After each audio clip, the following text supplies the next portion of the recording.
Moin and welcome to another Moin Stamps video. Today you will get my first city layout stamps. To be honest, I waited a long time to publish such stamps because there are so many playstyles which change the way players build up their cities. Some players try to build up dynamic cities which contain every population tier. Some others focus on beauty building and lose themselves in details to build amazing looking townscapes.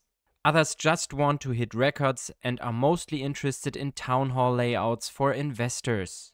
And then there are also the players who build up large cities with only one population tier to provide workforce for the other islands. And besides those playstyles, there are so many DLCs by now, and some of them can change the townscape as well. For example, the Seat of Power DLC is able to enlarge the range of my public services, so I don't need as many of them anymore. The Empire of the Sky DLC brings the postal service, which also changes the townscape. And if you put all those possibilities together, you gain a large number of combinations which is impossible to combine in one stamp. But I figured I don't have to do that. So I decided to design some stamps for the different playstyles and hope that every interested player finds some stamps for himself to use. Besides, that's why there is a community project for beauty building city modules running. So if you are interested in that, feel free to tell your friends about this and of course participate yourself. And today you will get 32 new stamps for the farmers, the workers and the artisans, which are designed to build up large cities in just a few minutes. And within every stamp, all needs for public services are entirely fulfilled, with one small exception. In the paved street stamps for the farmers and workers, there are 4 residences up here on the left and on the right side, which miss the full supply of the pub by just one tile. Those residences are only getting supplied by 98%. Since this is a luxury and not a basic need, I accepted that for the other benefits of the layout. Of course, every stamp has its own emergency services to react on incidents. For farmers, workers, and artisans, there are each 8 stamps with different purposes.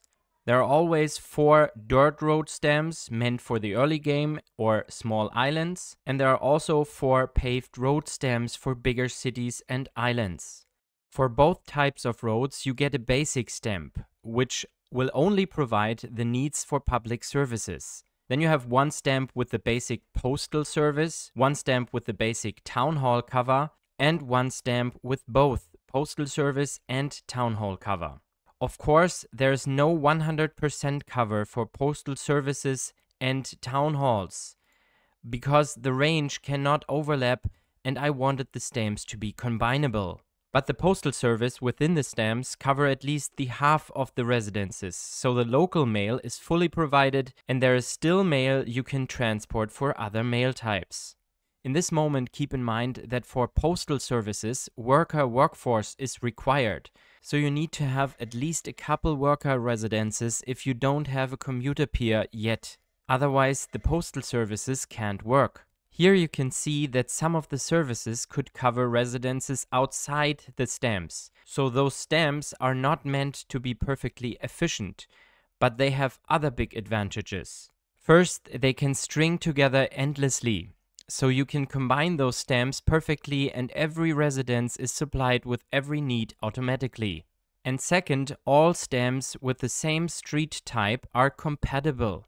The services all have a fixed position, so you can upgrade the stamps easier for the next population tier. That is very important because in order to build artisans, you first need to build up farmers and workers, and they have different needs. So if you want to build up an artisan city, you can place a worker stamp which provides every need for farmers and workers. And if all residences are upgraded for artisans, you just need to tear down a couple residences and the marketplace and pub, and then you can just put in the artisan stamp and everything is provided for them.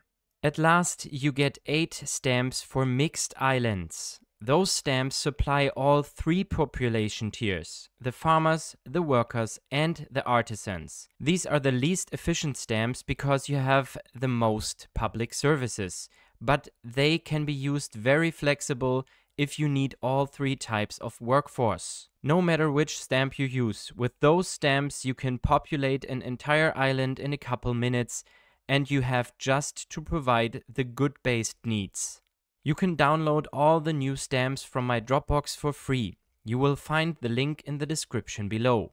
If you want to support my channel with a donation, you can find the needed informations in the channel description. And now there are only two things left to say.